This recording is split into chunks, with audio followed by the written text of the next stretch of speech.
Kita ke informasi yang pertama, Peraturan Menteri Perhubungan Nomor 108 Tahun 2017 dan ketidakjelasan payung hukum bagi taksi online dipermasalahkan oleh pengemudi taksi online di sejumlah wilayah, termasuk di Kota Bandung. Pemerintah sebagai regulator dituntut untuk segera menyikapi hal tersebut.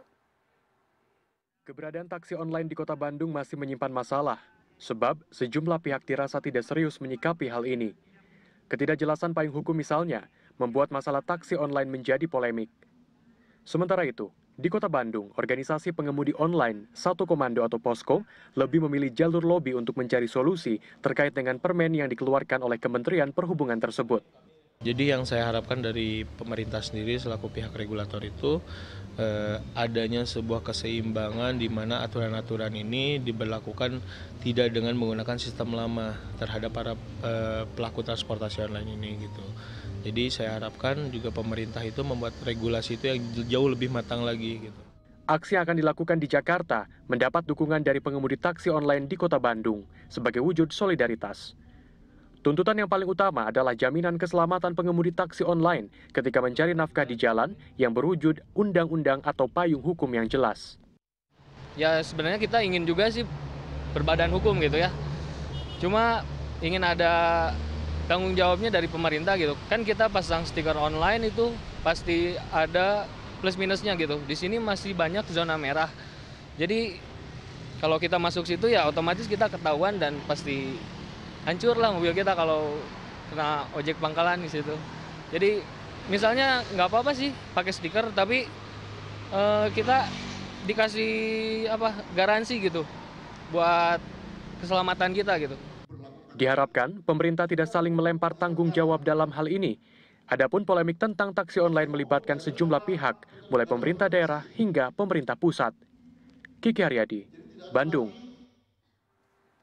Rencana pemerintah untuk menerapkan PM 108 tahun 2017 dan Peraturan Gubernur Nomor 188 tahun 2017 tampaknya mulai menuai respon dari para pengemudi taksi online. Dan hari ini mereka akan melakukan aksi damai turun ke jalan untuk menolak rencana kebijakan pemerintah tersebut. Sudah ada Irina Wardani di kawasan Monas saat ini dan kita akan segera ke Irin. Irina, selamat pagi. Ini bagaimana situasi di tempat Anda saat ini? Bagaimana jalannya aksi damai daripada para pengemudi taksi online di sana? Apa tuntutan mereka?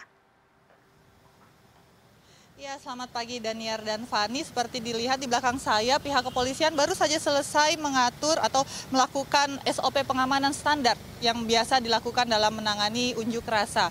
Hingga saat ini belum ada tanda-tanda massa bergerak dari IRTI. Baru saja beberapa menit yang lalu memang ada konvoi beberapa kendaraan yang berteriak-teriak, mengeluarkan yel-yelnya, seperti Uber, Grab, hidup Grab gitu, menuju ke lapangan IRTI. Namun mereka dikawal oleh pihak kepolisian dan juga oleh Dishub. Nah, rencana memang mereka akan berkumpul pukul 9, namun hingga sekarang belum ada massa yang berkumpul terlalu banyak. Kira-kira baru ada 15 mobil saja yang berkumpul di lapangan IRTI. Kemudian dari lapangan IRTI mereka akan menuju ke Kemenhub untuk mengeluarkan unek-uneknya, melakukan unjuk rasa damai, menuju ke MK, Mahkamah Konstitusi, lalu di Istana Negara, dan aksi damai akan berlangsung beberapa saat di depan Istana Negara, menuntut agar Presiden Jokowi mendengarkan aspirasi mereka agar mendorong atau mendesak Kementerian Perhubungan untuk mencabut Permenhub nomor 108 tahun 2017.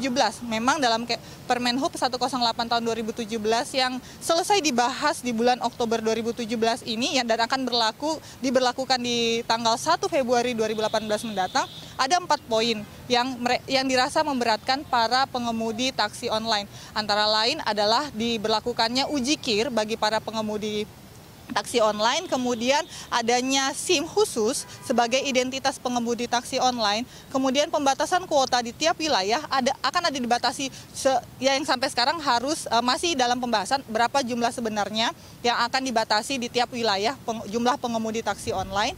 Dan yang keempat adanya tempel stiker yang biasa kita temui dalam taksi-taksi konvensional. Menurut Menteri Perhubungan Budi Karya, ini adalah sebagai bentuk pengamanan dan juga pengamanan dan pelayanan bagi para penumpang dan pengemudi taksi online agar semua sama-sama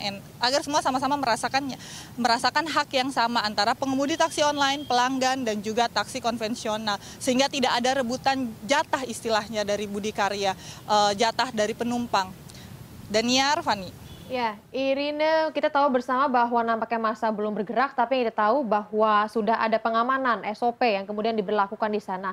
Jika melihat pantauannya saat ini, apakah ini sudah mulai mengganggu arus lalu lintas? Apakah ada pengaturan ubah arus begitu?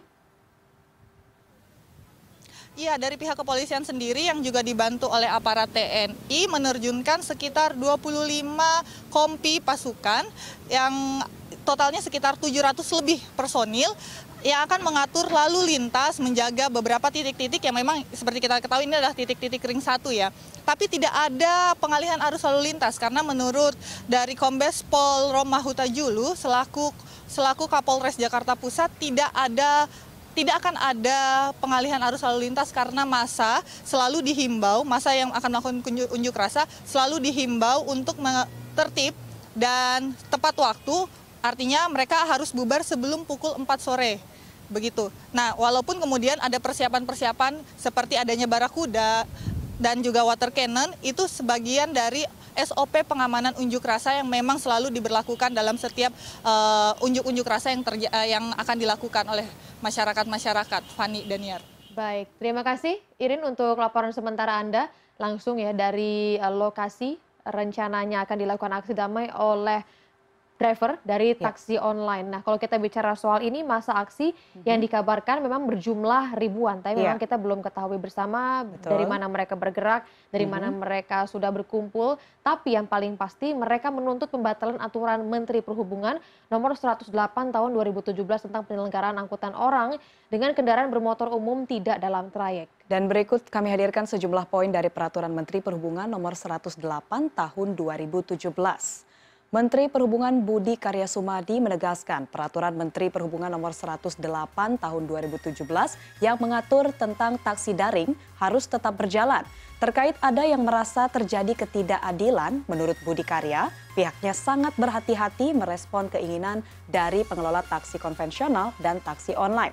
Namun, taksi online juga diharapkan tidak serta-merta harus melibas semuanya, namun memberikan edukasi bagi taksi konvensional. Selanjutnya ada pula poin-poin yang dituntut oleh pihak driver taksi online. Beberapa di antaranya seperti yang Anda sudah simak di layar kaca soal pasal, sedangkan bagi poin aturan Menteri Perhubungan nomor 108 tahun 2017 di antaranya mencakup ketentuan menjalankan sebuah usaha sebagai perusahaan angkutan yang wajib berbadan hukum sesuai dengan Undang-Undang Lalu Lintas dan Angkutan Jalan. Badan hukum yang dimaksud dapat berupa perseroan terbatas atau koperasi, keanggotaan atau asetnya diperbolehkan atas nama perorangan. Sedangkan bagi perorangan yang memiliki kurang dari 5 kendaraan dapat bergabung dalam wadah koperasi. Nah, mengenai persyaratan minimal kendaraan ini berlaku bagi badan hukum dengan bukti surat tanda nomor kendaraan atau STNK atas nama badan hukum. Tarif batas bawah memiliki 2 tujuan, yaitu menjaga persaingan usaha yang sehat dan menjaga investor atau operator angkutan umum untuk dapat merawat kendaraannya.